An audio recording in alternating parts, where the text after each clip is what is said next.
To my YouTube channel. स्वागत है आप सब लोगों का। तो स्टार्ट कर रही हूँ मैं अपना फर्स्ट जो टॉपिक है बायोलॉजी का, दैट इज न्यूट्रिशन।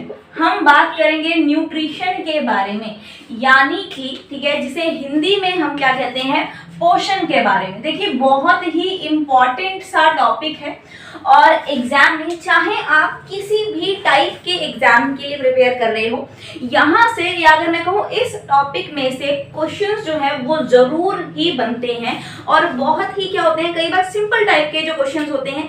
लेकिन अगर जो चीजें हैं वो आपके लिए या आपको क्लियर नहीं हो, तब हमें जो क्वेश्चन है वो करने में प्रॉब्लम बहुत ज्यादा आती है।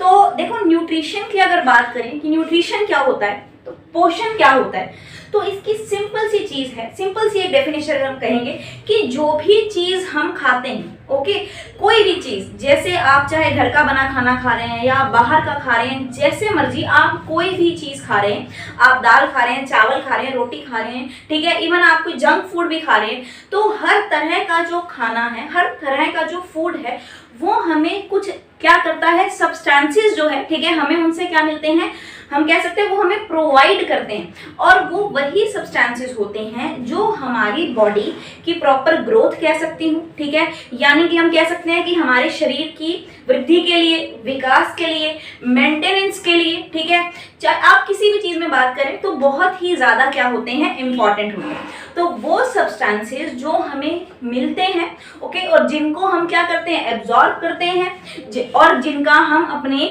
बॉडी की हर एक मेटाबॉलिक रिएक्शन के लिए, हर एक उपापचयी क्रिया के लिए, ठीक है, ग्रोथ के लिए एंड कंट्रोल, आप जो भी कहें, यूज करते हैं, उन्हें हम क्या बोल देते हैं, न्यूट्रिएंट्स बोल देते हैं, यानी कि हम उन्हें कहते हैं पोषक पदार्थ। और उन्हीं पोषक पदार्थों को, ठीक है, फूड से क्या करना, एब्जॉर्ब करना, इस पूरी प्रोसेस जो हो जाएगी वो न्यूट्रिशन हो जाएगी।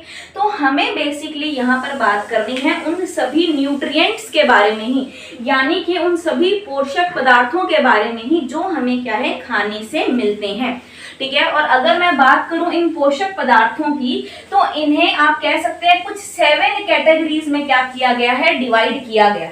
ओके, अगर आपसे पूछा जाए कि पोषक पदार्थ कितने प्रकार के होते हैं, तो हम कहते हैं 7, ठीक है, कैटेगरीज में इन्हें क्या किया गया, डिवाइड किया गया। सिंपल सिंपल से क्वेश्चंस है, जैसे जैसे क्वेश्चंस पूछे जाते हैं वैसे वैसे मैं आपको साथ साथ में बताती जाऊंगी। तो आज के लेक्चर में हम, ठीक है, कोई भी या जितने भी ये पोषक पदार्थ हैं, इनका सिर्फ एक सिंपल सा जो क्लासिफिकेशन है उसको ही क्या करेंगे, डिस्कस करेंगे।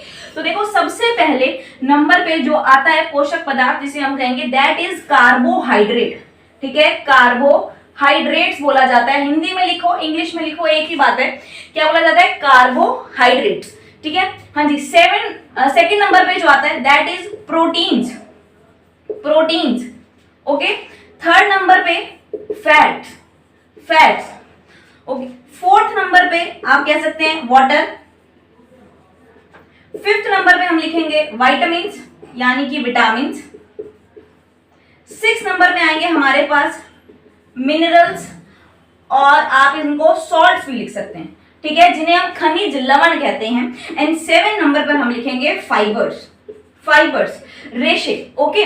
तो ये सारे के सारे जो 7 आपके सामने मैंने क्या रख रखे हैं, नाम रख रखे हैं, लिखे हैं, ये सभी के सभी क्या हैं, ये पोषक पदार्थ हैं, ओके। सबसे पहले नंबर पे लिखा गया है कार्बोहाइड्रेट। हम एक एक को क्या करेंगे, पूरा ही डिटेल में डिस्कस करेंगे, और बिल्कुल जितनी भी ज्यादा इंपॉर्टेंस सबकी है, यानी कि जितने भी काम सबके हैं हमारी बॉडी में, जो कार्बोहाइड्रेट है वो कैसे वर्क करता है, ठीक है, ये सारी चीजें हम समझेंगे। प्रोटीन, हाँ जी, फिर है फैट्स, ओके, एंड जिसको हिंदी में हम कहते हैं वसा, फिर है वाटर, जल, हाँ जी, देन है विटामिन्स, एंड देन है मिनरल्स, जिन्हें हम बोलते हैं खनिज पदार्थ कह सकते हैं, या फिर खनिज लवण जो है वो भी कह सकते हैं। एंड देन लास्ट में क्या है, फाइबर्स, जिनको हम क्या कह देते हैं, रेशे, या फिर आप फाइबर्स ही लिखें तो भी क्या है, समझ में आ जाएगा। तो ये सिर्फ और सिर्फ ये जो 7 मैंने आपको पोषक पदार्थ बताए हैं, इन सबकी क्या होती है, ठीक है, बहुत इंपॉर्टेंस होती है। अगर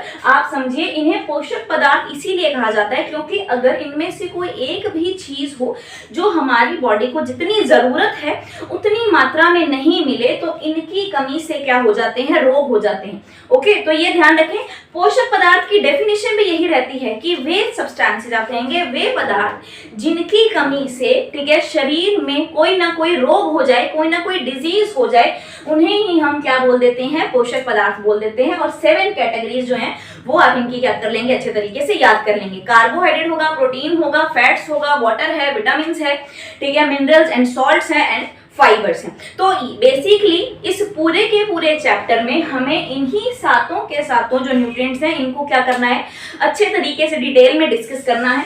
ओके, तो एक इसके अलावा और ध्यान रखो कि अगर मैंने आपको बोल दिया कि आप कोई भी चीज खा रहे हैं, हमें उनसे, ठीक है, ये सभी, आप चाहे इवन आप कोई जंक फूड भी खाते हैं ना, तो भी आपको उनके बीच में जो कार्बोहाइड्रेट है वो मिलेगा ही मिलेगा, प्रोटीन जो है, फैट्स जो है, ये चीजें जरूर मिलेंगी ही मिलेंगी, ठीक है। लेकिन आपने एक नाम जो है बहुत बार सुना होगा, ठीक है, what is called balanced diet. Balanced diet की अगर हम बात करें, या फिर जिसे हम क्या बोल देते हैं, संतुलित आहार बोल देते हैं, कि ये संतुलित आहार क्या होता है। हम सिंपल सी डेफिनेशन इसकी ये लिख देते हैं, ठीक है, कि ऐसा आहार या ऐसी डाइट, ऐसा भोजन जिसमें क्या हो, ये सभी पोषक तत्व जो हैं जो उपस्थित हो, प्रेजेंट हो, उन्हें हम क्या बोल देते हैं, बैलेंस डाइट बोल देते हैं। जबकि ऐसा नहीं होता, ऐसा नहीं होगा कि आप क्या करते हैं, ठीक है, आपने अपनी एक प्रॉपर डाइट जो ली है, आप उसमें, ठीक है, राइस जो है उसकी क्वांटिटी बहुत ज्यादा बढ़ा देते हैं, यानी कि हमने कार्बोहाइड्रेट की जो क्वांटिटी है वो बहुत ज्यादा बढ़ा दी। लेकिन वहीं अगर बात करें सीरियल्स की या दालों की बात करें, तो उसकी जो अमाउंट है वो हमने बहुत ज्यादा कम कर दी, क्योंकि हमने कार्बोहाइड्रेट ज्यादा ले लिया, प्रोटीन कम ले लिया।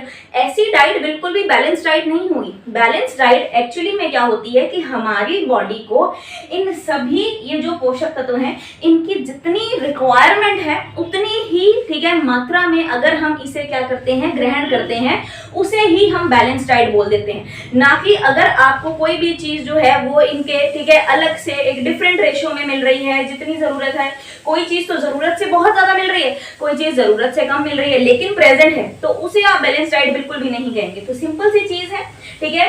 अगर मैं बात करूं कैटेगरीज, तो ये 7 कैटेगरीज आप लोगों को अच्छे से याद हो गई होंगी, फटाफट नोट करें। देन अब हम इन्हीं सातों के सातों, ठीक है, जो आपके सामने पोषक तत्व हैं, इनका थोड़ा सा क्लासिफिकेशन भी पढ़ लेते हैं। हाँ जी, तो देखिए, पहला क्लासिफिकेशन जो हम इनका पढ़ेंगे वो होगा बेस्ड कि कोई भी पोषक पदार्थ जो है वो हमें, हमारी बॉडी को कितनी ज्यादा क्या होता है, उसकी रिक्वायरमेंट होती है, या फिर कितना ज्यादा हमें, ठीक है, उसको क्या करना होता है, कंज्यूम करना होता है। तो अगर हम बात करें उनकी रिक्वायरमेंट के बेस पर कि हमारी बॉडी को उनकी कितनी रिक्वायरमेंट है, तो उसके अगर आधार पर मैं बात करूं, तो ये जो सभी पोषक पदार्थ हैं इन्हें दो क्या है, भागों में बांटा गया है, यानी कि क्लासिफाई किया गया है 2 तरीके से, जिनमें सबसे पहले आते हैं जिन्हें हम बोलते हैं, ठीक है, macronutrients. Okay, macronutrients. And then आते हैं सेकंड नंबर पे जिन्हें हम बोल देते हैं माइक्रो न्यूट्रिएंट्स। अब micro nutrients and macro nutrients कौन से होंगे? जो मैक्रो न्यूट्रिएंट्स होते हैं इन्हें हिंदी में बोला जाता है, ठीक है, बहु पोषक तत्व, बहु पोषक तत्व। और वहीं जो माइक्रो न्यूट्रिएंट्स होंगे इन्हें बोला जाता है सूक्ष्म भी कह सकते हैं, एंड देन इसी के साथ साथ अल्प पोषक तत्व जो है वो भी इन्हें बोल दिया जाता है। ओके, अब नाम से आपको पता चल रहा होगा कि ऐसे पोषक तत्व जो क्या हो, बिल्कुल कम मात्रा में ही खाए जाएं और तब भी वो हमारे लिए क्या हो, उतने ही ज्यादा बेनिफिशियल हो, तो वो सभी किस में आएंगे, अल्प पोषक तत्वों में आएंगे। लेकिन जो ऐसे हमारे, आप कह सकते हैं, पोषक तत्व हो जिनकी हमें क्या हो, ज्यादा मात्रा में रिक्वायरमेंट होती है, ज्यादा मात्रा में हमें उन्हें ग्रहण करना होता है, उन्हें हम बहु पोषक तत्वों में क्या है, रखते हैं। फॉर एग्जाम्पल, ठीक है, क्या अगर हम बात करें कार्बोहाइड्रेट की, तो कार्बोहाइड्रेट किसके अंडर आएगा, बहु पोषक तत्वों में आएगा। जो कार्बोहाइड्रेट्स होता है, क्या हम ऐसा कहते हैं कि हम ओनली, ठीक है, 1 ग्राम ही क्या कर ले, शुगर ले लें पूरे दिन में तो काम चल जाएगा? बिल्कुल भी नहीं। अगर मैं बात करूं प्रोटीन की, ठीक है, तो प्रोटीन अगर हम बात करें तो बिल्कुल 1 ग्राम आप प्रोटीन ले लो, लेकिन पूरे दिन का क्या होगा, काम चल जाएगा? ऐसा नहीं होगा। तो जनरली क्या होता है, ठीक है, ये ऐसे हमारे पास क्या होते हैं, तत्व होते हैं जिनकी हमें क्या होती है, ज्यादा जरूरत होती है। कार्बोहाइड्रेट्स अगर मैं बात करूं, ठीक है, अगर हम कहें प्रोटीन्स, ओके, अगर हम कहें फैट्स, तो ये तीनों ही किस में आते आते हैं, बहु पोषक तत्वों में आते हैं। एंड फिर अगर बात करूं ये सूक्ष्म या फिर अल्प पोषक तत्वों की, तो अगर हम कहें विटामिन, तो विटामिन जो है वो उनकी थोड़ी सी ही मात्रा क्या होती है, पर्याप्त होती है, काफी होती है। फिर अगर हम कहें मिनरल्स, और अगर मैं सॉल्ट्स लिखूं तो मिनरल्स हैं या सॉल्ट्स हैं, ठीक है, ये किसके अंडर आते हैं, अल्प पोषक तत्वों के अंदर आते हैं। कई बार आपसे एग्जाम में सिंपल सी क्वेश्चन जो है वो पूछा जाता है, आपको 4 जो भी पोषक तत्व हैं उनके नाम दिए जाते हैं और साथ के साथ सिर्फ पूछ लिया जाता है कि जितने भी आपको ऑप्शन दिए उनमें से, ठीक है, माइक्रो न्यूट्रिएंट्स कौन सा है या फिर क्या है, मैक्रो न्यूट्रिएंट्स कौन सा है। तो आई होप अब आप लोगों को ये चीज अच्छे से याद रहेगी। एंड देन उसके बाद अगर हम बात करें कि किस किस बेसिस पर, एक चीज और ध्यान रखो कि अगर ये कार्बोहाइड्रेट, प्रोटीन्स एंड क्या है, फैट्स हैं, ये तीनों ही क्या हैं, ऑर्गेनिक सब्सटेंसेस हैं। कैसे हैं, ऑर्गेनिक सब्सटेंसेस हैं, यानी कि कार्बनिक पदार्थ हैं। किससे बने होते हैं, कार्बनिक पदार्थों का मतलब क्या हो जाएगा कि ये तीनों ही किससे बने होते हैं, कार्बन से बने होते हैं। आप ये कह सकते हैं कि इन तीनों की अगर हम संरचना देखें तो उसमें जो कार्बन है वो क्या करता है, एक मेजर एलिमेंट के जैसे, ठीक है, रोल जो है वो रखता है। और वहीं अगर हम बात करें जैसे वाटर, विटामिन हैं, मिनरल्स हैं या सॉल्ट्स हैं, तो ये कैसे होते हैं, ये इनऑर्गेनिक सब्सटेंसेस होते हैं। इनऑर्गेनिक सब्सटेंसेस का मतलब कि इनमें कार्बन नहीं पाया जाता, ये अकार्बनिक पदार्थ जो हैं, ठीक है, वो होते हैं। अब अकार्बनिक पदार्थ और क्या है, कार्बनिक पदार्थ। और अगर मैं कहूँ वाटर, तो वाटर क्या करता है, एक बफर के जैसे काम करता है, ठीक है, जहां पर जिस अकॉर्डिंग जरूरत होती है वो उसी के अकॉर्डिंग ओके काम करता है। तो ये सिंपल सी चीज अगर मैं रिक्वायरमेंट के अकॉर्डिंग ध्यान रखूं तो बस याद रखिएगा, बहु पोषक तत्व सूक्ष्म और अल्प पोषक तत्व कार्बोहाइड्रेट, प्रोटीन्स, फैट्स हैं, हमें ज्यादा अमाउंट में चाहिए होता है। लेकिन अगर बात करें विटामिन हैं, मिनरल्स हैं और सॉल्ट्स हैं, तो ये हमें बहुत ही क्या होते हैं, कम अमाउंट में चाहिए होते हैं। अब हम बात करेंगे अगले क्लासिफिकेशन पर, ठीक है, हमने बात कर ली रिक्वायरमेंट के अकॉर्डिंग। अब हम एक्चुअली में बात करेंगे जो सेकंड टाइप का हमारा क्लासिफिकेशन रहेगा, हम इनकी वर्किंग के अकॉर्डिंग बात करेंगे कि कौन सा जो न्यूट्रिएंट है, कौन सा पोषक तत्व है, वो किस टाइप का जो काम है वो हमारी बॉडी में करता है। उन्हें हम क्या करेंगे, यहाँ पर थोड़ा सा देखेंगे। तो सबसे पहला जो हमारे पास यहाँ पर टाइप आएगा, दैट इज एनर्जी गिविंग। क्या हो, ठीक है, एनर्जी गिविंग, यानी कि कौन से ऐसे पोषक तत्व हैं जो हमें क्या करते हैं, एनर्जी देने का काम करते हैं, यानी कि ऊर्जा प्रदान करने वाले, जिनसे हमें क्या मिलती हो, ऊर्जा मिलती हो। तो ऊर्जा प्रदान करने वाले जो तत्व होते हैं इनके लिए हम लिखते हैं, ठीक है, कार्बोहाइड्रेट्स।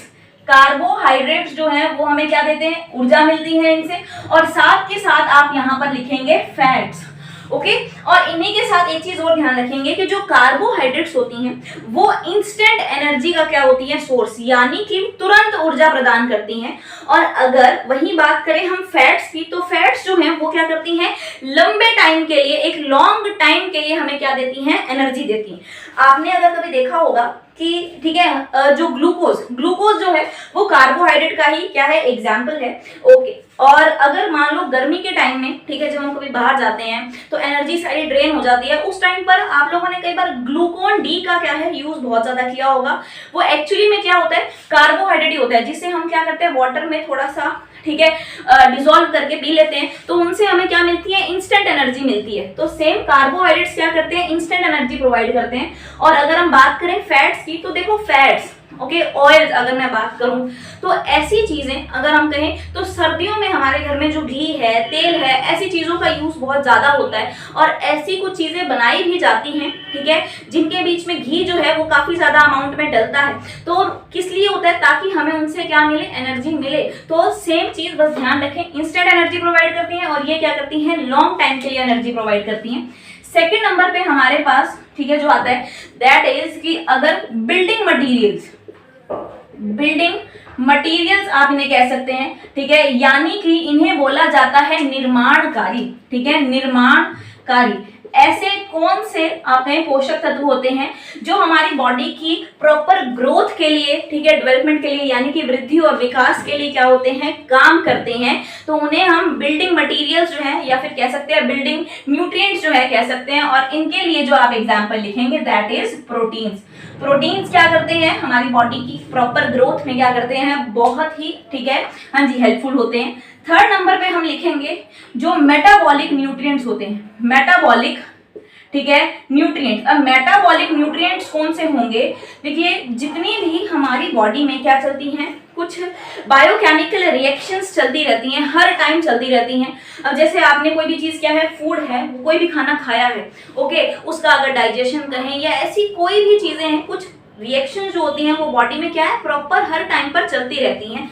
इन्हें बोलते हैं हम उपापचयी क्रियाएं, ठीक है, हाँ जी, उपापचयी क्रियाएं। तो उन्हीं क्रियाओं को या उन्हीं रिएक्शंस को करवाने के लिए, एक प्रॉपर तरीके से करवाने के लिए, उनकी प्रॉपर मेंटेनेंस के लिए जो पोषक तत्व जरूरी होते हैं, उन्हें हम क्या बोल देते हैं, मेटाबॉलिक रिएक्टिव न्यूट्रिएंट्स जो है वो कह सकते हैं, जिनमें आप लिखेंगे विटामिन, ठीक है, विटामिन, हाँ जी, इसी के साथ आप लिखेंगे मिनरल्स एंड सॉल्ट्स। तो ये तीनों क्या आएंगे, इसके अंडर आ जाएंगे। और लास्ट में जो हम पढ़ेंगे, ठीक है, हाँ जी, जिन्हें बोलते हैं हेरिडिटरी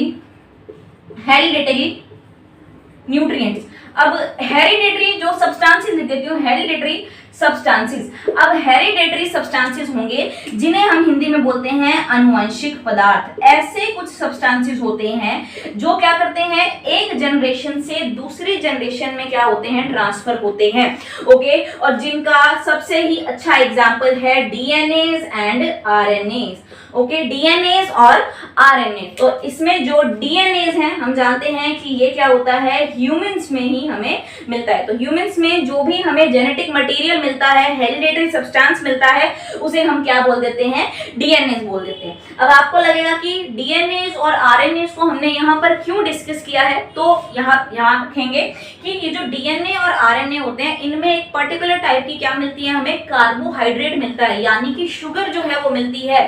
तो वही कार्बोहाइड्रेट को हमें यहाँ पर पढ़ना है। तो कार्बोहाइड्रेट कुछ स्पेशल टाइप की होती हैं जिन्हें हम राइबोस शुगर कह देते हैं, या फिर डीऑक्सी राइबोस शुगर जो कह देते हैं, वो हमें डीएनएज और आरएनएज में क्या है, मिलती है। इसीलिए हमने इनको यहाँ पर क्या किया है, डिस्कस किया है।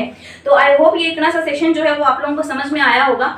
सबसे पहले अब जो नेक्स्ट मेरा लेक्चर रहेगा वहां पर हम क्या करेंगे, कार्बोहाइड्रेट्स को डिस्कस करेंगे। कार्बोहाइड्रेट्स के कितने टाइप्स होते हैं, क्या क्या यूजेस होते हैं, कैसे कैसे काम करते हैं, सारी चीजें क्या करेंगे, अच्छे तरीके से समझेंगे। तो जल्दी मिलेंगे आप लोगों से एक नए लेक्चर के साथ। Till then, good bye.